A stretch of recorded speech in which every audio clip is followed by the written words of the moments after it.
Olá! O vídeo de hoje é sobre traduções das peças de Shakespeare.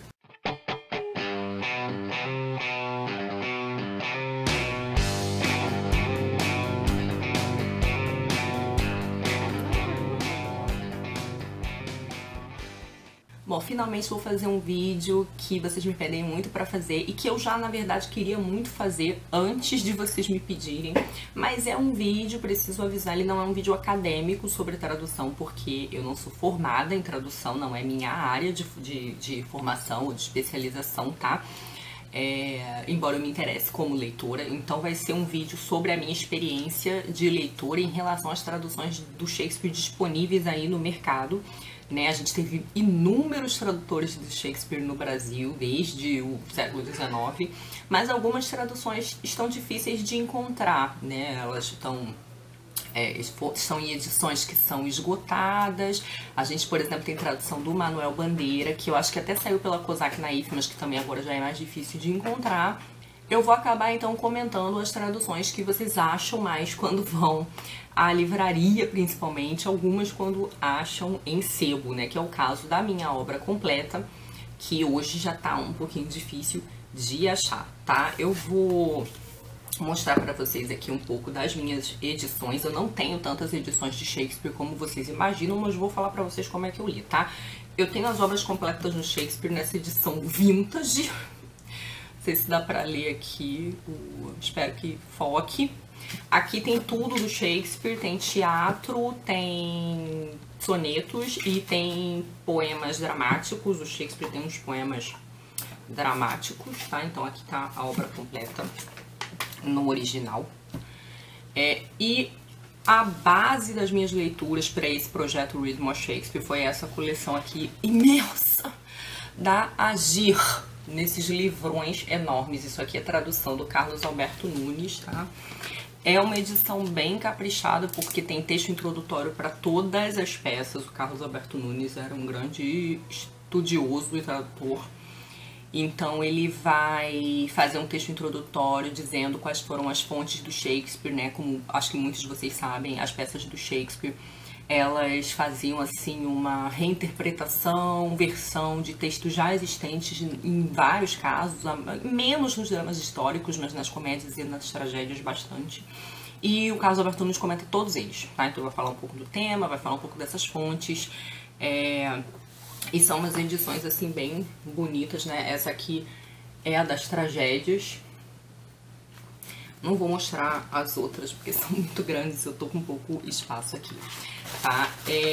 Eu li, sim, traduções da Bárbara Heliodora, que é a especialista brasileira em Shakespeare mais conhecida, né? E eu li boa parte delas naquela coleção da Saraiva de bolso, que eu não tenho mais, que eu doei porque tinha as obras completas e porque eu já estava de olho nessas edições aí de boxes grandes da Nova Aguilar e da Nova Fronteira. Como eu não tenho nenhuma das duas, eu vou botar aqui do lado, tá? Primeiro eu vou botar a da Nova Aguilar, que são aquelas azuis, e depois eu vou colocar as da Nova Fronteira, que não é obras completas, são principais obras, tá? Então vai entrar aqui em algum momento. A Penguin Companhia começou a lançar traduções do Shakespeare, tá? Então a que eu vou mostrar aqui pra vocês é a do Hamlet, que é a tradução do Lawrence Flores Pereira, né? São umas edições bem bonitas. Eu gosto muito dos prefácios, pós-fácios, textos teóricos que vem nessas edições da Penguin. A única coisa que eu não gosto muito são essas capas que ficam... Embora essa capa seja linda, elas ficam todas chechelenta depois que você lê. Porque tem bem essa coisa de pocket mesmo, né? Então, mas não sei, eu acho muito fininha essa capa. E eu tenho algumas edições no Kindle, na verdade várias, da LPM. Porque na época que eu tava assim lendo Shakespeare nível hard, como é que eu ia sair na rua lendo no metrô esse trambolhão aqui? Então o que eu fazia? Quando eu estava no trabalho, no horário do almoço, eu conseguia acessar essas traduções num site chamado shakespearebrasileiro.org. É um site dedicado ao Shakespeare e ele tem os PDFs das peças nessa tradução. Na verdade, os PDFs são dessas páginas, tá? Então eu conseguia, por exemplo, na hora do almoço, dar uma olhada lá. Mas quando eu queria, sei lá, eu fui pra casa dos meus pais, eu fui sei lá, viajei pra algum lugar, tive que ficar mais horas no ônibus, eu queria ler pegar a peça e ler, continuar a leitura de onde eu tinha parado, eu comprava então no Kindle as edições da LPM, a maioria delas que são as traduções da Beatriz Viegas Farias e algumas delas traduções do Milor Fernandes, tá? Então eu vou comentar basicamente a tradução dessas pessoas que eu citei aqui, tá? Carlos Alberto Nunes, Bárbara Eleodora, Laurence Flores, Beatriz Viegas Farias, Milor Fernandes, tá? São esses tradutores que eu vou comentar. Antes de tudo, eu queria fazer uns comentários sobre tradução que vão me ajudar a me referir às traduções, tá? Novamente, não é um texto, não é um vídeo acadêmico, tá? Não é minha área, não sou formada em tradução, não tenho experiência de tradução. Eu já traduzi uma coisa ou outra, mas por prazer, sem qualquer conhecimento técnico. Mas eu queria citar o livrinho, a tradução literária do Paulo Henriques Brito. Eu já assisti uma palestra excelente dele também na Academia Brasileira de Letras, num ciclo de conferência sobre tradução, em que ele falou muito bem e em que o Geraldo Carneiro falou também. Geraldo Carneiro também é um autor que traduz Shakespeare. Ele tem tradução de peça do Shakespeare, mas eu nunca li. Mas eu sei que ele traduziu bastante soneto do Shakespeare, tá? E nesse texto aqui, então, o Paulo vai falar um pouco sobre o ofício de tradução. Ele vai dizer como é que surge a tradição da tradução no Brasil. Ele vai falar um pouco sobre as dificuldades do tradutor, né, e de como alcançar aí esse texto que equivalha na segunda língua ao texto original, né, e aí várias coisas que precisam, que o tradutor precisa tentar manter e os tipos de adaptação que ele acaba fazendo. E uma coisa muito interessante que ele vai falar aqui é dessa dificuldade de tradução do inglês, porque o inglês é um idioma com muitos monossílabos, né? Muitas palavras de uma única sílaba, e a gente aqui no Brasil, né, no português, tem palavras com muito mais sílabas. A gente não tem essa quantidade enorme de monossílabos, isso acaba afetando, por exemplo, o tamanho do texto, e isso acaba afetando principalmente textos em verso, né? Você manter métrica, tamanho, por exemplo, de soneto, tendo que dizer o mesmo que está no inglês com menos palavras, né? Porque como é que adapta, né? E ele tem aqui algumas demonstrações de tradução no final. Ele vai falar tanto de tradução de prosa, vai comentar a tradução de prosa como tradução de poesia. O Paulo Henriques Brito é um tradutor bastante experiente. Mas o que eu queria citar de verdade aqui desse livro são dois termos que ele usa para classificar traduções, tá? Ele vai citar, então, não é um termo que ele inventou, o termo que já existia na tradição aí, na teoria sobre tradução, que são as traduções domesticadoras e estrangeirizadoras. Eu vou começar falando da estrangeirizadora. A tradução estrangeirizadora é aquela tradução que se mantém muito fiel às características do idioma original e do texto original, então ali do estilo do texto. Em literatura, o autor pode se manifestar de diversas maneiras, ele pode tentar usar vários recursos diferentes, estilísticos, né? E a tradução estrangeirizadora, ela vai ser muito fiel às características do idioma e a esses recursos estilísticos do autor. Pode ser que, por vezes, isso soa estranho na outra língua, na segunda, né? Na língua para a qual está sendo traduzido. Porque você não vai ter estruturas parecidas com aquilo, por exemplo, no português. E o texto, então, vai soar um pouco artificial, às vezes, tá? Enfim, problemas aí que os pobres dos tradutores têm que se lascar tentando resolver, né? Mas acontece muito, por exemplo, quando a gente lê tradução de texto italiano, Helena Ferrante, eu tô lendo Parison, né, como filósofo italiano, a gente vê muito grandissimo, lindíssimo, né, que é uma coisa que italianos usam à torta e à direito e que a gente não usa muito. Então, assim, às vezes soa um pouco estranho, né, mas em geral os tradutores deixam passar aí esse uso de adjetivo. A tradução domesticadora é uma tradução que tenta facilitar mais o texto, então ela vai prezar, basicamente, por uma fluidez e entendimento do texto, e ela nem sempre não vai atentar para aqueles recursos estilísticos ou para características específicas do idioma, tá? Um exemplo, assim, prático que o Paulo Henriques Brito dá é que é de se você vai traduzir um autor do século XVIII, do século XVII, né? A gente tem Shakespeare, as peças de Shakespeare são do século XVII, e ao invés de você reproduzir esse efeito de arcaico que o texto tem um pouco, você traz o texto para o contemporâneo. Você vai traduzir num português mais contemporâneo, né? E se o texto original, ele vai falar bastante aqui de um exemplo ótimo que ele dá, né? De quando ele foi traduzir Henry James. E ele diz que o Henry James, por exemplo, tem uma sintaxe toda sinuosa, né? Ele não escreve as coisas em ordem direta. E o Henry James era um autor do século XIX. E o que ele fazia para tentar se manter fiel ali na tradução? Ele diz que lia muito Machado de Assis, porque o Machado de Assis é o nosso escritor do século XIX. Então ele falava que tentava usar palavras na tradução, palavras que o Machado de Assis usava. Então, adjetivos que o Machado de Assis usava, expressões idiomáticas, de repente, adjetivos, para que o texto soasse como um texto do século XIX, como, por exemplo, o texto do Henry James soava para os falantes nativos do inglês, né? E que ele também tentava, no português, né, com os recursos que havia na língua portuguesa, reproduzir um pouco essa sintaxe mais sinuosa do Henry James. Uma coisa que a gente vê, inclusive, em traduções de Shakespeare aqui bastante no Brasil, é pegar trechos do Shakespeare que são em versos e passar para prosa. Isso, para mim, é um exemplo de tradução domesticadora. Você não tá ali fiel ao projeto original estilístico do autor, você dá uma facilitada para proporcionar fluidez, tá? Então, quando eu for me referir aqui a esses tradutores, eu vou usar mais essas duas expressões para vocês terem uma ideia, e eu vou apresentá-los inclusive por uma ordem da mais estrangeirizadora para mais domesticadora, tá? Então daquela que talvez soe um pouco mais esquisita, mais difícil, mais arcaica, né? E até aquela que parece bastante fácil. Como eu falei para vocês, o Shakespeare escreveu no século XVII, ele é conhecido, né? O Shakespeare virou um autor conhecido por meio que cunhar o inglês moderno, né? Várias expressões surgiram nas peças dele, mas o Shakespeare usava muitos pronomes, flexões verbais que caíram em desuso, né? Então eu me lembro de ter fiz dois cursos sobre Shakespeare, um no EDX e outro no Coursera.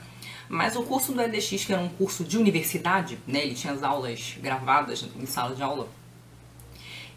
O professor indicava muito um site chamado Spark Notes, que eu vou deixar o link no box. E nesse site tem uma seção dedicada ao Shakespeare, que era alguma coisa do tipo Shakespeare Sem Medo, Shakespeare No Fear, alguma coisa assim. E nessa seção você tinha o texto do Shakespeare em duas colunas. Numa delas você tinha o texto original e na outra você tinha uma tradução para o inglês moderno. Então o professor indicava muito esse site para os alunos porque ele entendia que era difícil, ou seja, um falante nativo do inglês, quando vai pegar Shakespeare no original, sente uma estranheza. O texto parece antigo, o texto soa arcaico, né? E também por uma outra questão é que o Shakespeare fazia muita piada, usava uma série de expressões idiomáticas que caíram em desuso, então tinha muito duplo sentido que o leitor de hoje não pega. Então essas traduções, de certa forma, davam ajudada a pescar essas coisas, né? Então, acho que já posso começar a falar a partir dessas informações dos tradutores, tá? O tradutor que fez tradução mais estrangeirizadora, na minha opinião, foi Carlos Alberto Nunes, tá? Então, basicamente, o tradutor que eu li mais. Porque o texto do Carlos Alberto Nunes é absolutamente fiel à forma. Então, onde está poema, onde o texto está em verso, ele põe em verso. Onde está em prosa. Onde está metrificado, está metrificado. Só que o Carlos Alberto Nunes nem sempre respeita o número de versos, porque não consegue, né?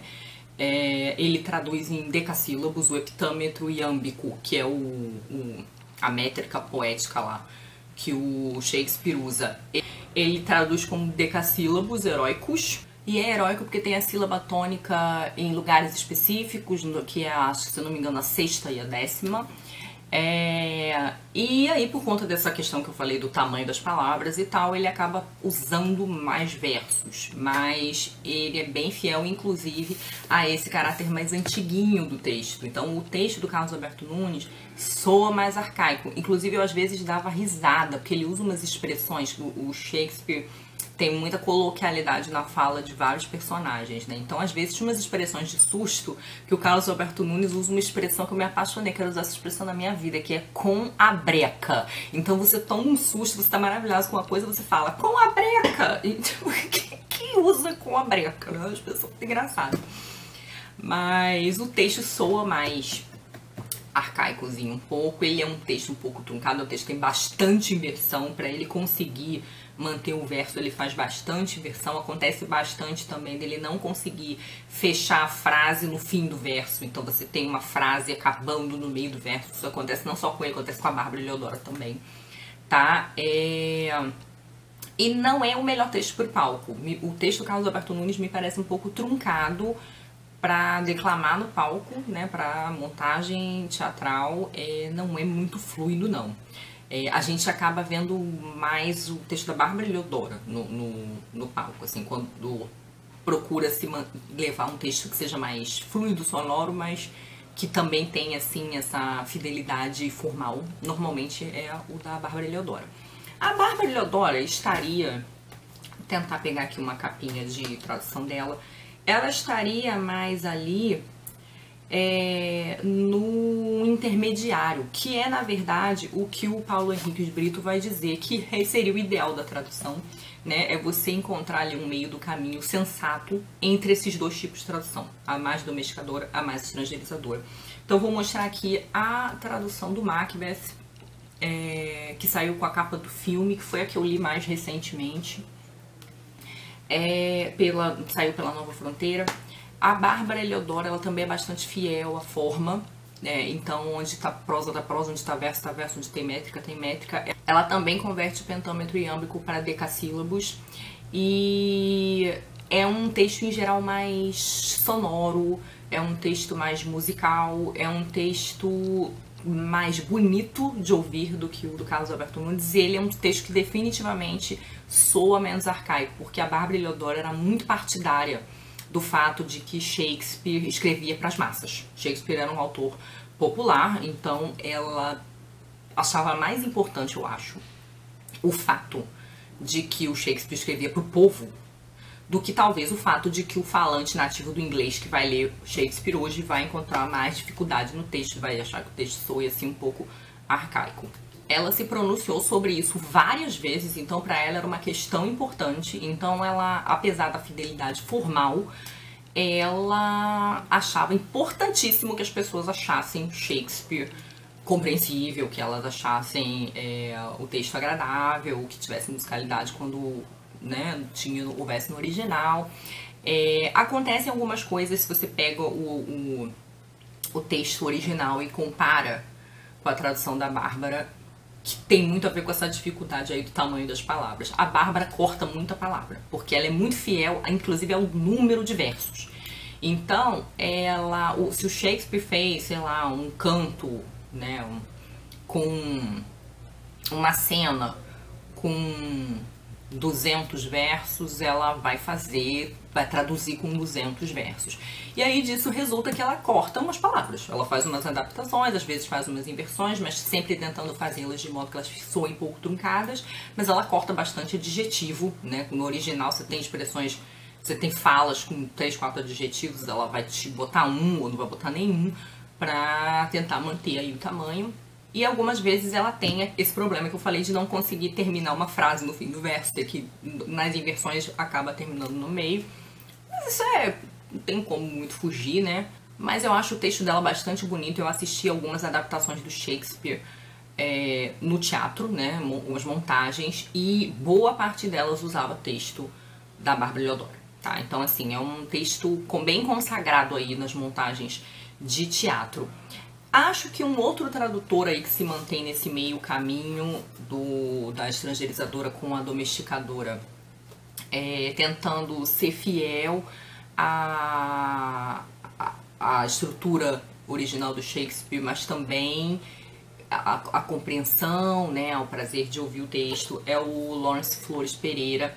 A gente tem pouca tradução dele disponível para comprar, além do Hamlet tem o Otelo, as duas por essa editora, né, pela Penguin Companhia, mas ele vai adotar um recurso diferente de tradução em relação à Bárbara e ao Carlos Alberto Nunes, que é o verso alexandrino, ou seja, o dodecassílabo, é o verso com 12 sílabas. E uma coisa que ele vai citar aqui, esse livro ele é muito interessante porque essas edições da Penguin, porque elas têm um texto do tradutor sobre a tradução, então ele vai falar das escolhas dele. Ele vai dizer que o dodecassílabo foi o modo que ele arrumou de diminuir esse problema. Então, por exemplo, o problema do número de versos, porque ele também é muito fiel ao número de versos, e desse problema de ter que cortar umas palavras, os adjetivos, evitar ao máximo terminar a frase no meio do verso, quando no original termina no final. Né? Então ele... E eu acho que o Lawrence ele também tem uma tradução que ela é bonita, ela é sonora, ela respeita a coloquialidade nas falas. E isso de coloquialidade nas falas, assim, é uma coisa que eu reparo em todos os tradutores, eles tentam, quando você tem um personagem assim mais bonachão, um bobo, ou um personagem com alguma marca idiomática específica, né? Tem alguns personagens estrangeiros, alguns personagens que falam errado, né? O Shakespeare cria uns personagens assim bem específicos. A maioria deles tenta reproduzir esse feito, tá? Mesmo os mais domesticadores, eu acho que em fala de personagem assim muito marcada, eles buscam reproduzir esse efeito. Mas também é um tradutor, o Lawrence, que busca a musicalidade, onde tem, né, o ritmo, nas partes em verso. Então, assim, é uma tradução também bem interessante, embora sejam menos e estejam em poucas edições. Bom, em seguida vem então as traduções da LPM, que são maciça, a grande parte feitas pela Beatriz Viegas Farias e algumas delas feitas pelo Milor Fernandes. Vou ver aqui se eu acho alguma capa enquanto eu vou falando. A tradução da LPM é uma tradução que abole o verso, tá? Em geral, eles botam tudo em prosa, e aí nesse sentido é bem facilitador. Eu vou botar mostrei o Macbeth da Bárbara Leodoro, vou mostrar o Macbeth da... Eu acho que esse aqui é o da Beatriz Viegas. Tem essa capinha que eu gosto muito, que é com as bruxas, eu espero que dê pra ver. Então eles não vão usar quase nada de... Não vão usar nada, na verdade, de verso. E aí a ordem do texto é muito mais fácil, é uma ordem muito mais direta, o texto é muito mais fluido, então é uma leitura que você faz muito mais rápido. É um texto com bastante correção, norma padrão, tudo direitinho. Eles vão tentar marcar essas falas que são mais diferentes, então se o personagem tem essa coisa de, sei lá, dele ser estrangeiro, se ele é mais pobre, se ele não sei, mais enrolado, tem uma série de personagens assim, bem variada. Eles tentam manter. Agora eu acho, tá? Eu tenho a impressão, tendo lido a tradução da Beatriz Viegas e do Milor, que o Milor facilita ainda mais a fala, tá? Que o texto do Milor, ele soa ainda mais contemporâneo que o da Beatriz Viegas. A Beatriz Viegas, apesar dela botar em prosa, ter essa ordem direta, que já facilita bastante, você ainda vê ela usar uma ou outra palavrinha assim mais antiga, né? Acho que para dar aquele arzinho assim de peça de século passado, de século, né, passado, né? Mas o Milor já facilita bem. É um texto que soa bastante contemporâneo, então esse aspecto do texto soar mais antigo, mais arcaico, não vai ter, tá? Então eu acho que estaria aí, do que eu li, tá, gente? O Milor na ponta aí da mais facilitadora, mais domesticadora, e o Carlos Alberto Nunes na outra ponta, da mais estrangeirizadora. Eu separei uns fragmentos do Macbeth para ler para você. É o mesmo fragmento, na verdade, do Macbeth, que é o ato 1, cena 7, que eu vou deixar no link aqui no Spark Notes, esse site que eu falei para vocês, que traduz do inglês original pro contemporâneo. Eu não vou ter como colocar, eu não tenho muito recurso de edição de vídeo para colocar esse texto aqui. Eu posso até tentar, mas não sei se vai dar certo, mas de todo modo eu vou deixar o link lá embaixo, porque eu acho que eu nem vou botar no vídeo pelo seguinte, eu vou ler as traduções e aqui ficaria o texto original. Então ficaria um pouco confuso, né, ler o original, me ouvir falando, não ia dar muito tempo. Mas para quem tem interesse em conhecer esse site ou em ouvir a tradução com mais calma, de repente, depois, lendo o original, especialmente para quem está no computador e aí consegue botar o YouTube como segunda tela, tá? Eu vou deixar o original, então, nesse link, mas o que eu vou ler são fragmentos. Um fragmento não muito grande do Macbeth, que eu vou ler em 3 traduções, tá? Eu vou ler na tradução do Carlos Alberto Nunes, que é a mais estrangeirizadora, eu vou ler na tradução da Bárbara Eliodora, que pra mim é a intermediária, e vou ler na da Beatriz Viegas, que pra mim é uma das mais domesticadoras, tá? Eu não peguei do Milor, porque não tem tradução do Macbeth do Milor. E aí ficou um pouco difícil, porque Milor traduziu Hamlet, mas aí eu não tinha Hamlet da Bárbara Eliodora aqui. Enfim, eu acabei então ficando com Macbeth. E aí eu vou ler e vou comentar, por exemplo, o número de versos. E aí vai ser, na verdade, é um fragmento bem curtinho, só para vocês sentirem a diferença, tá? Entre o estilo, agora que vocês já entendem mais ou menos como foi, que tipo de recursos os tradutores usaram, que tipo de estilo de tradução ali eles optaram por fazer, tá? Então eu vou começar, eu fiz um roteiro, então eu vou ler no próprio roteiro, que vai ser mais fácil do que eu encontrar as páginas aqui dos livros, tá? Eu vou começar então lendo o ato 1, cena 7 do Macbeth, na tradução Carlos Alberto Nunes. Se feito fosse quanto fosse feito, seria bom fazermo-lo de pronto.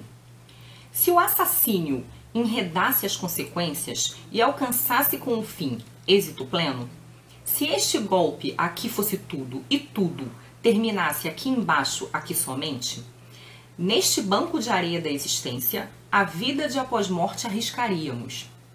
Mas é aqui mesmo o nosso julgamento. Em semelhantes casos, só fazemos ensinar as sentenças sanguinárias, que uma vez aprendidas em tormentos, se viram do inventor.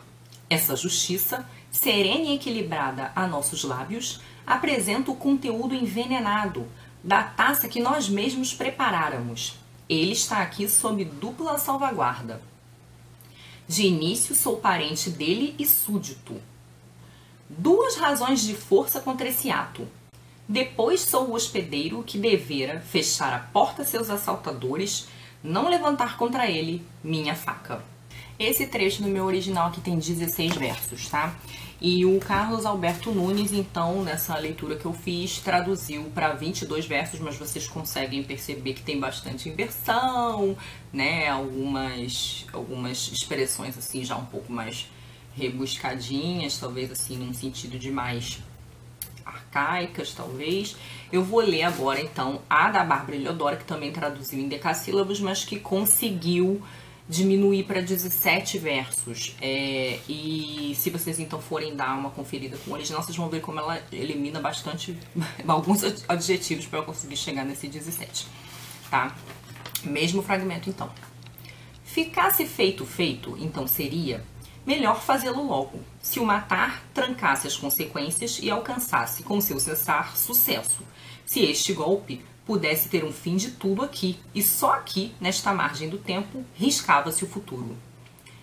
Mas tais casos têm julgamento aqui que nos ensina que os truques sanguinários que criamos punem seus inventores, e a justiça conduz o cálice que envenenamos aos nossos lábios. Ele está aqui, por dupla confiança ao meu cuidado. Primeiro sou seu súdito e parente, são ambos contra o ato, e o hospedeiro devia interditar o assassino, e não tomar eu mesmo do punhal.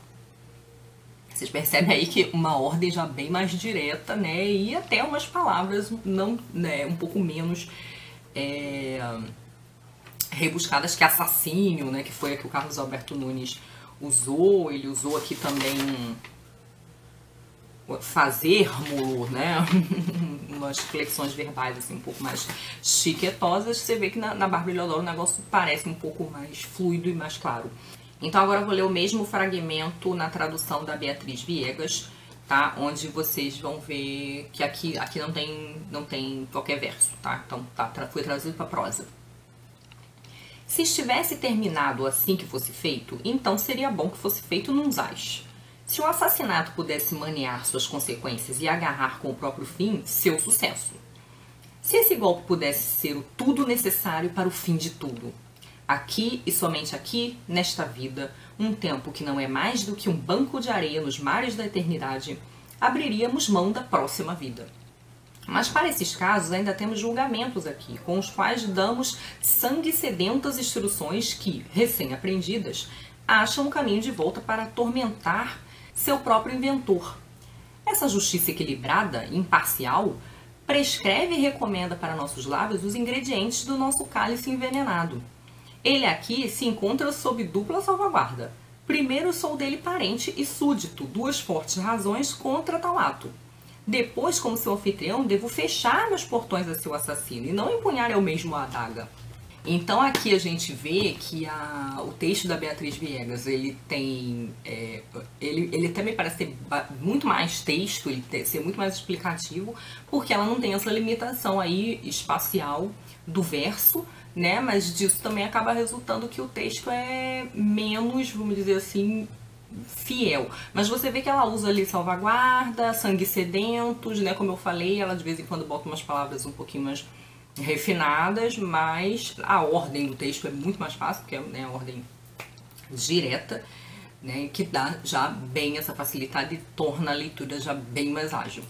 Se vocês me perguntassem, e muitos de vocês perguntam, em que edição vocês deveriam investir, né, para quem quer ler Shakespeare, eu recebo demais, acho que é a pergunta que eu mais recebo. Eu diria que vocês deveriam investir na tradução da Bárbara Eliodora, por dois motivos. Em primeiro lugar, é uma das melhores, na minha opinião. Acho que ela junta coisas importantes, uma certa fidelidade estilística e compreensão. É um texto muito compreensível, um texto bonito, é um texto que respeita a musicalidade quando tem e tudo mais. E é um texto que você acha mais facilmente. Você agora tem esses boxes aí disponíveis e você tem essas edições da Nova Fronteira, com a Saraiva. Tem umas edições antigas que você acha em sebo de outras editoras, mas que são traduções dela também. Então, assim, é uma tradutora que você encontra mais fácil, porque você tem garantido que você vai ter um texto bom. Se você quiser dar uma variada, né, e aí eu tô falando aqui como leitora que preza pelo estilo literário, tá? Que considera importante na literatura isso do estilo literário. Eu indicaria também a do Laurence Flores Pereira, tá? Que acho que tá ali emparelhada com a dela, apesar deles usarem métricas diferentes e às vezes soluções diferentes. Eu acho que no fim das contas os dois têm essa valorização da compreensão, da fluidez, da musicalidade do estilo do Shakespeare, né? Das opções estilísticas do Shakespeare.